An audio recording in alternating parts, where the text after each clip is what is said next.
प्रदेश के जबलपुर सहित इंदौर और ग्वालियर खंडपीठ में नेशनल लोक अदालत का आयोजन शनिवार 11 मई को किया जाएगा। नेशनल लोक अदालत में सभी तरह के कंपाउंडेबल मामलों के निराकरण का प्रयास किया जाएगा। लोक अदालत में दोनों पक्षकारों की संतुष्टि के साथ लंबित मामलों का निराकरण किया जाएगा।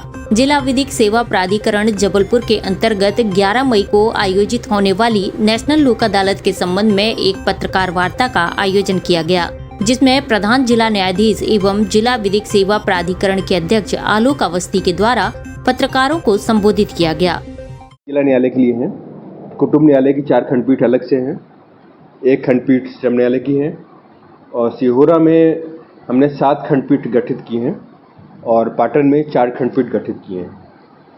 और जो हमारे पेंडिंग केसेस की संख्या मैंने बताई कि 1,47,000 से ऊपर पेंडिंग केसेज हैं। उसके अलावा बहुत सारे मुकदमे ऐसे होते हैं जो अभी कोर्ट में नहीं आए हैं, पाइपलाइन में हैं, जिनको हम प्री लिटिगेशन केसेज बोलते हैं। तो ऐसे प्री लिटिगेशन केसेज में भी हमने करीब 27,000 से ऊपर 27,022 केसेज रिफ़र किए हैं प्री लिटिगेशन केसेज में, क्योंकि ये वो चीज़ है, वो प्रकरण है जो इनको समय पर नहीं रोका गया तो न्यायालय में आके वो प्रकरणों की संख्या बढ़ाएंगे। इसका नुकसान ये होता है कि बहुत सारे छोटे छोटे मामले होते हैं जो प्री लिटिगेशन में निपट सकते हैं, लेकिन जब वो रेगुलर कोर्ट में आ जाते हैं तो रेगुलर कोर्ट की पेंडेंसी बढ़ाते हैं, न्यायालय का मूल्यवान समय लेते हैं। और उसका नुकसान ये होता है कि जो बहुत गंभीर जटिल केस हैं जो मेरिट पे ही डिसाइड होने हैं, लोक अदालत में डिसाइड नहीं हो सकते हैं, उनके लिए भी न्यायालय को समय नहीं मिलता है। जो कहा जाता है कि न्यायालय में पेशी दर पेशी चलती रहती है, तो कारण ये है कि न्यायालय के ऊपर कार्य का बहुत अधिक भार है और वो भार पैदा होता है उन बहुत छोटे छोटे केसेस से जिनको कि बाहर ही निपटाया जा सकता है या समरी तौर पर निपटाया जा सकता है। तो हमारा जोर ये भी है कि हम प्री लिटिगेशन प्रकरणों की संख्या में अपेक्षित कमी लाएं इस लोक अदालत के माध्यम से। एक नई बात जो हमारे सालसा के मेंबर सेक्रेटरी साहब श्री बिसेन साहब ने कही है, वो ये है कि कहीं ना कहीं ये पुण्य का काम भी है।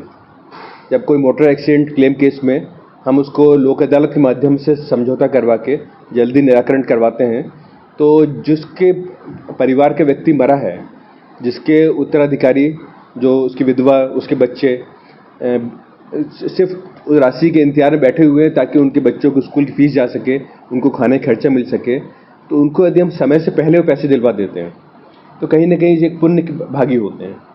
क्योंकि यदि वो केस मेरिट पर निपटता है तो हो सकता है उसमें अपील हो जाए, हो सकता है बीमा कंपनी तुरंत राशि ना दे और अपील में कई साल लग जाएं।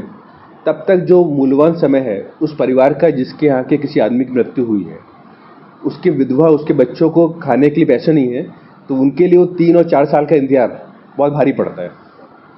तो उनको अगर समय पर राशि मिलती है, जल्दी वो राशि मिलती है, तो निश्चित रूप से एक पुण्य वाला ही काम है। इस दौरान उनके द्वारा नेशनल लोक अदालत के आयोजन को लेकर जानकारी दी गई। SK news live Jabalpur.